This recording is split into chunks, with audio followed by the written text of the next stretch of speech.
Good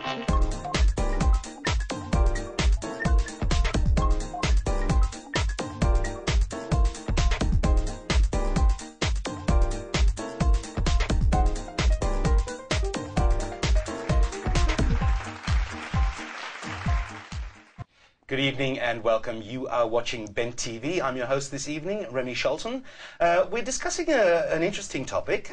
We have a lot of, in the community, different opinions on this, so it hopefully should be quite interesting. It's actually queers and religion. So joining us tonight, we've got four very special guests, and I'll start off from my better side.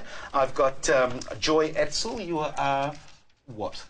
I'm a ordained minister with Metropolitan Community Church, currently working with the Victorian State Emergency Service as a chaplain and chaplain's coordinator. Ordained. Special guest. And then next to her we've got Michael Barnett. You're from Aleph Melbourne, and tell me a little bit about what Aleph Melbourne does. Aleph Melbourne is a social and support group for people in the Melbourne and wider Victorian Jewish community. We've been around since 1995, and I've been coordinating that group for much of that period in time. Okay, great. Thank you very much. Yeah, and I grew up in the Jewish community. As well? Yes. All right. Okay, we'll leave that alone. We'll come back to that later on. And we've got Mr. Dr. Stuart Edser. Stuart, thank you very much for coming along today. It's my pleasure. And Stuart, you're an author and a psychologist, I believe. That's correct, yes. And tell me a little bit about sort of writing this book. Well, I've written Being Gay, Being Christian to speak to people about having Christian faith and being gay and trying to amalgamate the two and how we do that. So I'm a psychologist in private practice in Newcastle. Fantastic. So, Stuart, you will help us to stay happy and healthy. And then on the very end, last but certainly not least, Julie Leder, or Leder, and you're from the Practicing Orthodox Jewish Lesbians? No, interesting way of putting it. Well, I'm from the Jewish lesbian group, and I'm an Orthodox Jew. As well. And so the Jewish lesbian group, is that here in Melbourne? Absolutely. We've been going for 20 years now, and we really have made our mark in the Jewish community in Melbourne. We have got many different things on the go. We've got a movie going to be made about us right now. Oh, really? That's very exciting. Okay, so I guess I'm the token atheist on the group, but I'm not going to push that. Basically, I just thought it was interesting to find out more about. You don't hear very much about gay Christians in the broader gay community or queer community, and people sometimes think it's an oxymoron, like, you know, gay Christian is kind of like, you know, a right-wing hippie. It doesn't sort of really make sense. So we wanted to find out more, and so let's start talking a little bit about people's original coming out and their history with religion. Now I'll start it off myself. So let's say I was brought up Catholic. I was very, like, Jesus was my pal, and you know, in my mind, Jesus and I, we were going to be boyfriends. No, really. And then I found out his dad didn't like me, and then the whole thing just fell apart. And then I guess, you know, I came out to my folks, and I mean, I couldn't marry the religion thing with the queer thing, and so my mum gave me a pamphlet, you know, saying that it's okay to be queer so long as you don't do anything. And to me that really was the point, you know. So did anybody have a similar sort of experience or something very different? Mine's very different. My parents, they're Orthodox Jews, but modern Orthodox Jews. We have an acceptance of other people because obviously most Jews in Australia have the sceptre of the Holocaust in our background somewhere. So we try and support others as much as we possibly can. And when I told my parents that I was a lesbian, probably when I was about 29, 30, the most horrifying thought was that I wouldn't have children, because that is the worst thing. They got over it, and of course they love my partners. And I work within the Jewish community. I do as much as I can for the lesbian community in Judaism. Fantastic. How does one go about growing up and thinking, I want to be a chaplain? Well, I never did. I was actually brought up in a religious cult. So that's a whole other story. But I escaped from there at the age of 19 and moved to Australia from New Zealand just to get away from it. And eventually went back into the church and then discovered I was a lesbian. Horror shock. And then every time I heard them talking about someone who's homosexual, it was condemnation. I'm going to hell. I'm, you know, not acceptable. So I went through a real struggle, and here's me, you know, a leather-clad lesbian on my motorbike, riding up to church to be handed this wonderful Katie's bag. In it was a flowery blouse and a skirt, and one of the women in the church told me it was more appropriate for me to wear that to church. Well, that was nearly the end for me, so I left. But I started going to Metropolitan Community Church, which was started in '68 by an American guy, Troy Perry, who got defrocked, that's what they call it over there if you get thrown out of the ministry, for being gay. And he started Metropolitan Community Church in a little house in LA with 12 people in the sitting room. And it's now grown to 3,000 churches in 22 countries. Wow. And we were started for the gay and lesbian community. And we now work probably in lots of areas with human rights, fighting for people's rights to be who they are, whether that is GLBTIQ or whether it's something else. Okay. Michael, with Aleph, do you hear a lot of the stories of people sort of trying to work out sexuality and religion? I have. It's been an interesting journey for me as the contact and sort of main coordinator of this social and support group. Often I get called by parents struggling to know how to best handle a child of theirs who's come out and told them that they're gay or they're lesbian or they're attracted to the opposite sex but also attracted to the same sex. And it's a real struggle for people who are brought up in a fairly conservative religious community here in Melbourne and don't get a lot of support from within the community on dealing with these very important issues. I had a father call me up only last week and he said to me, my daughter is attracted to a woman, I don't know what to do. And this is a person who's brought up a child to their now 20s. You would think that they have a grip on parenting and yet they're completely lost. And it's a real problem that I see, that people can't bring together their religious and their cultural experience with parenting and bringing up children in a safe way. And it becomes a real problem, and I see there's a lot of that increasingly. Yeah. You, Michael, I'm sorry, Stuart, you actually went through the same thing. You had quite a few different experiences trying to come to terms with your homosexuality, didn't you? Yeah, indeed. As a very young man, I actually thought I had a vocation to the Catholic priesthood, and I went to a minor seminary. I lived in a monastery for 3 years, where I completed high school, but we also studied Catholic philosophy and theology. And towards the end of that, I kind of my sense of vocation dissipated, and I returned back home, and went to university. And by that stage, I was flowering into the evangelical union movement. And so I was at uni at lunchtime, one of these kind of holy rollers, God bother types, handing out godly tracts to people as they were trying to get to their hamburger or whatever, or inviting people along to hear visiting evangelists or what have you. The whole time of that, I was in denial of my sexuality, and I was heavily into suppressing my natural human desire and who I was, in essence, my very self. And it was only after many years of the catastrophic consequences of that on myself that I finally got honest and sought some help.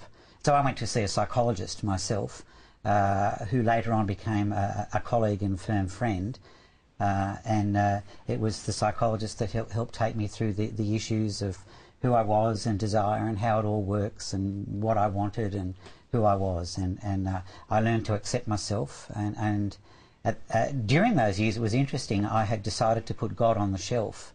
I'd gone to a hill in Newcastle originally, and I swore black and blue at God and called him every name under the sun, and I said, I need to put you on the shelf. I'm not throwing you out completely, but I need some time, and I need to do this outside of the church.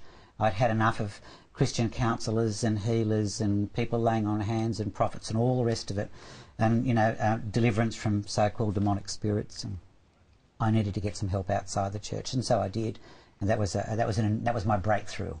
Okay. Now, laying on hands and demonic spirits, tell me a little bit more about that. Well, it's not uncommon for a person, say, in an evangelical or a Pentecostal type church, if you come out as gay, the good folk of the church, in love, of course, will gather around you and they will pray over you for God to set you free. Now, various people have different language for that kind of thing. Some people think it's an evil spirit of homosexuality, or some people think it's demonic oppression or whatever. So I had that sort of laying on of hands and deliverance sessions. It's kind of the Pentecostal equivalent of exorcism. All right, so I went through some of that stuff, and you know, as I look back, during the time it was very painful, and I think incredibly disrespectful to the essential self. And now I would say to gay people, young or old, in the churches, definitely do not allow yourselves to be to accept that kind of ministry. I think it is very, very harmful, and you shouldn't do that. Yeah, no, absolutely. Yeah. And I know, please say if it's quite private, but I mean, emotionally, what does that feel like? I mean, was it a feeling of the congregation loves me and wants me to be better, or was it a feeling of embarrassment, humiliation, ostracization? Yeah, look, I'm not too judgmental of the grassroots people. The grassroots people really did believe the stuff that they'd been dished out by the authorities in the church. They believed that homosexuality was sinful, and they probably believed, from a psychological perspective, that it's some kind of a disorder. And they really did care for me. They wanted the best for me. They wanted me to grow in God and in the things of God. And so when they gathered around to lay on hands and pray, and I'd get phone calls with people prophesying over the phone and giving me words of knowledge and words of wisdom, I'd get scripture verses left, all sorts of things. You know, God supposedly telling them to do this stuff for me was to bring me back to the fold. It was almost like I was a lost stray sheep that needed to be brought back to the fold. So I understand their intention. I just think it was wrong, and it's based on erroneous thinking and based on thinking that ultimately is very, very harmful, because our sexuality is part of our identity. It's not just something we do, it's someone who we are, straight or gay. It is part of our identity, and you can't rid yourself of your identity any more than you can rid yourself of your personality or your intelligence or your temperament or your eye colour. It's a part of who we are. Yeah, absolutely. Yeah. Did anybody else have a situation where people who were being well-meaning were actually putting you in awkward situations? Well, I was sent off to an organisation called Exodus, and their whole aim was to make me straight. And I'm pleased to say that I actually failed. Okay, and I hate to cut you off because I definitely want to come back to that, but we are running out of time for the segment. Exodus, can you cure homosexuality? Come back and we'll find out more about that.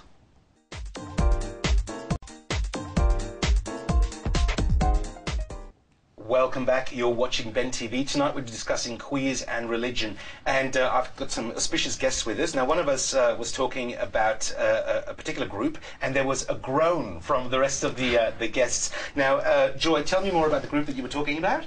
Oh, Exodus. It was run by the South Melbourne Church of Christ, and I was sent there by the minister of the church I was a part of at the time to be made straight. And I was put into counselling, I guess you call it, and they would pray for you and counsel you. And one day I turned up and she said, then there was another person there, and I said, what's happening? They said, oh, we're going to exorcise you. I said, oh, no, you're not. And I actually walked out, and that was it. I failed. But the sad part was there was a young guy there at the time who'd been going there for 12 years and was still identifying as gay and was still in absolute turmoil, had never set foot in a gay club, and he came to the MCC one night, and the damage they had done to that young guy, I never knew what happened because he sort of just disappeared off the scene. It's just absolutely appalling. Yeah. So MCC is a Melbourne Community Church. Metropolitan Community. Metropolitan Community Church. And Melbourne, where does that? How do people get in contact with that? There's a website, MCC Melbourne. Beautiful, excellent. Yeah. That's a pro. Oh yes, it's a gay and lesbian pro-church. Beautiful. Very much. Excellent. So we've had a few stories as to the sort of experiences that you have when coming out. So I guess now my question is why? I mean, I was brought up Catholic, and I felt that the church didn't really do anything for me, so I sort of slipped into agnosticism, became an atheist. What is it that keeps you connected to your religion, if you are? I love my religion. I love being Jewish. That's so much a part of me. From the festivals, to the food, to the culture, to the music. I don't go by the Bible word for word. You know, the old Leviticus 18:22. It's not my favourite line, even though they don't mention lesbians. But Jews like to discuss, we like to argue. It's just part of our nature. The old Jewish joke is, what do you get when you have two Jews in a room? 3 opinions. It's very true. But, you know, we like to discuss things, and it's just part of my nature. So are you saying that there was never any other choice, that was who you were? I am Jewish. I will be Jewish. All my family are Jewish. It's just the way I am. Oh, right, okay. I wouldn't have it any other way. And the Jewish lesbian group, we're all different women, let's face it. Some of us have children, some of us don't, some of us are religious, some of us aren't, some of us are pro-Israel, some of us aren't, but we all have Jewish and lesbian in common, and we all have our opinions, and it's a good discussion, robust discussion every month, because we have meetings every month. Go to our website and have a look. We've got an anthology of our opinions. And the website is? Jewish Lesbian Group, Victoria, Fantastic. JLGV. Beautiful. So so, did you find that group straight away, or was it? Did you spend very soon? Very quickly? I was there when it started 20 years ago. Fantastic. All right, excellent. Now, Stuart, you has gone through a lot of different things. You kept trying to find a way of marrying your homosexuality and your religion. For you, I mean, why? Look, this is one of the most common questions I'm asked since the book came out. Why on earth do you stay? Even though I'm not a member of a particular church now, I still feel comfortable in going to various churches from time to time. It comes back to me to personal faith. I was raised, first of all, as a Catholic, and the language of Catholicism, if you like, the language of Christianity, I think became my first language, as a friend of mine recently put it. It is just a part of me, and I have always been interested in the great questions of life, you know, who we are, how we work, are we the only creatures in the cosmos, how it all fits together. And I think religion, just as much as philosophy and any other discourse, has been willing to look at that. And I love those questions. I'm a bit like Julie there. I really love talking about that stuff. For me, we just don't know the answers at all, and that doubt tells me about God, because if God were like any other object that we can understand fully, then he wouldn't be God. So the very essence of our response to that is doubt, and faith is the bridge from doubt over to some kind of transcendence. And so it's a choice. You know, I do believe that there is God. I have no idea really how God works, but you know, I follow Jesus in terms of the way he talked about God as a relational God, and that suits me. Okay, and it feels beautiful. All right, so that's a fairly short segment there, because we will come back in just a minute, because I might actually go to the chaplain and ask the question, what is faith? Because I don't know. Come back and find out with us.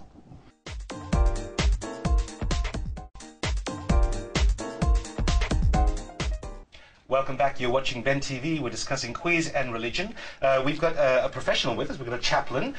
Joy, you wanted to tell us a little bit more about your reason for being in faith. I mean, it may sound weird, but I actually had an epiphany. I was at a church. It was a Pentecostal church and very anti-homosexuals, and during the worship I just knew without a doubt that God loved me for who I was, and had always loved me as I was, and would continue to love me no matter what I did. And for me, that was what allowed me to get up out of that church, leave it, because they kept on saying, God made you and God doesn't make mistakes. And I went up to them, I said, God made me a lesbian and God doesn't make mistakes. Thank you very much, goodbye. So I think that for me also, the life of Jesus, who was a real radical. You know, if you read the story of Jesus, he was an absolute radical. He got crucified because he was such a radical, and stood up to the religious leaders of the day. And for me, that is inspirational. Okay. So, sorry, are you happy for me to take over? All right, so speaking about being crucified, now, as religious people in the queer community, do you sometimes get crucified? What are the reactions that people give you about being queer and religious? Often people can't understand it. they will go, well, why on earth would you want to be a Christian when, after all that the Christian churches have done to us? And I don't blame them. But that's why we need to have our own personal relationship with God. We talk about faith, and faith is having a belief in God for us as Christians that allows us to walk away from those churches where we're condemned. Yeah. Now, in the book, Stuart, you mentioned that a lot of people have left the church and have quite a lot of emotions, let's say, connected to that. Tell us a little bit more about the experiences you've had. Yes, certainly. A lot of gay people have left the church because of the traditional teachings on sexuality, and where they basically feel rejected and that they can't be themselves. Now, I don't blame them for leaving. I applaud people for leaving, and I applaud people for staying. I think it takes great courage to do either. For the people who have left, of course, they feel like they've lost something. They've lost that kind of communal space where they can connect with God, with like-minded people. And I think that's terribly sad. So part of why I wrote the book is to get into the church and to say, listen, you guys need to change your traditional teachings. You've got to get with the times. You've got to read some more recent scholarship in psychology and theology and biblical studies. You've got to understand sexuality in the 21st century and stop teaching this rubbish. Yeah, and I guess, I mean, that's something that is the fight that religious queers have at the moment, is changing those views. Now, Julie, you actually brought in an article which I think is kind of related to this. I've got a few interesting little articles. One I got from a Catholic church in North Road, Brighton. You can find it yourself. I bought it from the foyer. I was looking at the building. It's a very nice building. And they've got 11 reasons why people become same-sex attracted. They are so insulting, I can't begin to tell you. A failure of a secure parent-child attachment in early childhood. Who knew? Physical separation from one or both parents in childhood. In males, a poor father-son relationship due to a father perceived as distant, critical, selfish, angry, or who was addicted to alcohol. Who knew? My favourite is number 11. The reason there is same-sex attraction. Narcissism or profound selfishness. Who knew? I love me. Now, and there's also, you brought in something from the Jewish News. There's a bit of a hullabaloo at the moment in the Jewish News. Front cover, tackling the bullies, ways of preventing homophobic bullying in schoolyard. A group called Keshet, which is, they've started an organisation that has a Safe Schools Coalition program to get into schools to make kids feel confident about themselves. And by doing that, they're talking about celebrating differences, which of course includes differences in sexuality. And a certain rabbi, who is the son of the late Zalman Cowan, whose name I don't have to mention now, has said he doesn't like this Safe School program at all because it's promoting homosexuality and locking kids into being gay at an early age. So, not only front page of the Jewish News, but a double page spread inside with different viewpoints from different rabbis, Orthodox rabbis, you know what it's going to say, progressive rabbis, very interesting, and the rabbi who actually made the announcement, and also from Keshet, the group, who is promoting this same-sex, the Safe School Coalition. Very interesting. Okay, now we are running out of time, so I'll move quickly. Michael, you also had a bit of information on this as well? Look, yes, I was actually involved in the entire process coming together on that piece with some other people in the community through Joy Melbourne and some other activists, exposing that piece of that paper that was written by Rabbi Dr. Shimon Cowan, and it was picked up by the MX, it was picked up by Star Observer, and effectively his attitude towards homosexuality being treatable and curable was distanced by the entire leadership of the Australian Jewish community and by a team of academics at Monash University who this rabbi is unfortunately associated with, and that's a separate issue. But there is, as Julie said, a huge outcry against what this rabbi has written, and his perspective is representative of the very conservative approach that you find in that Catholic literature and you find in the programs like Exodus and Jonah and all these hate organisations effectively that are saying gay people can be cured of our homosexuality if you just try harder. And no, there is no cure. It's not a sickness. It's normal, it's healthy, and I guess all of us around here would know, because we've all been through various experiences, that it's just us. Yeah, absolutely. Now, unfortunately, we have a whole bunch of people doing this, so I've got to wind it up. Look, we could go on with this conversation for hours, so I just want to thank all of our guests. Thank you very much, Joy, Michael, Stuart, and Julie. Who knows, we might even do a bit of a follow-up episode on this. I think there's a lot to talk about. And I guess, basically, if you're taking anything away from this, is if you're queer and religious and you're not sure how to marry those two things, there are resources out there. Get on the web, Metropolitan Community Church, Jewish Lesbian Group. Jewish Lesbian Group Victoria. Jewish Lesbian Group Victoria. Check out, inform yourself, and feel free. Thank you very much for watching Ben TV.